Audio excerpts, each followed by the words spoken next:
Avez-vous déjà entendu parler des fake news, des informations bidons qui circulent sur les réseaux sociaux? Eh bien, voici leur version vidéo. On les appelle les deepfakes. Et on s'arrête ce soir sur ce phénomène pour vous apprendre à les reconnaître et à vous en méfier.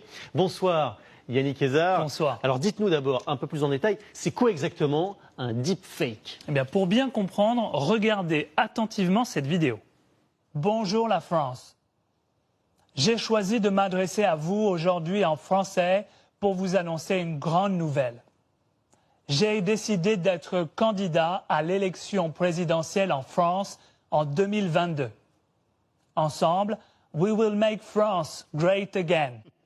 Alors attention, bien évidemment, Donald Trump n'a jamais prononcé ce discours. Au-delà de la voix, c'était la mienne, vous l'avez peut-être reconnu, c'est la vidéo qui est intéressante ici. C'est une fausse vidéo que nous avons fabriquée ici à TF1, précisément pour sensibiliser sur les risques de cette technologie. C'est cela qu'on appelle un deepfake, une vidéo très crédible, mais retouchée par de l'intelligence artificielle. Et c'est là tout le risque, justement. Aujourd'hui, plus besoin de grands moyens pour faire ce type de trucage. Il suffit d'utiliser des programmes gratuits disponibles sur Internet. Alors justement, Yannick, comment fait-on pour fabriquer un deepfake? Alors concrètement, l'ordinateur va d'abord scanner mon visage qu'il va prendre comme modèle. Il va mémoriser parfaitement tous les micro-mouvements que j'effectue lorsque je parle. La deuxième étape, c'est qu'il va faire exactement la même chose avec le visage du président américain. Et ensuite, pendant des heures, il va avoir besoin de s'entraîner pour faire correspondre parfaitement tous ces micro-mouvements. Et le résultat, le voici.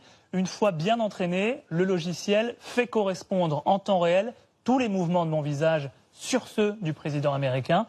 Il ne reste plus qu'à modifier la voix pour rendre le résultat quasi parfait. Démonstration effectivement saisissante. Yannick, ce qu'on peut en retenir, c'est qu'on n'est pas forcément obligé de croire tout ce que l'on voit. Oui, justement, à partir de maintenant, dites-vous bien une chose, c'est que lorsque vous verrez circuler sur les réseaux sociaux une vidéo de manière virale ou une personnalité, connue ou pas, tient des propos que vous jugerez surprenants ou choquants. Dans ce cas, demandez-vous toujours si c'est une vidéo qui a potentiellement donc été retouchée. Fort heureusement, il existe aussi des outils technologiques qui permettent notamment aux journalistes d'analyser ces vidéos et d'essayer de repérer ce type de modification. Et l'autre solution, Yannick, merci beaucoup, c'est de continuer à regarder le journal parce qu'ici, évidemment, il n'y a pas de deepfake ou de fake news, absolument. Merci beaucoup. Toujours à propos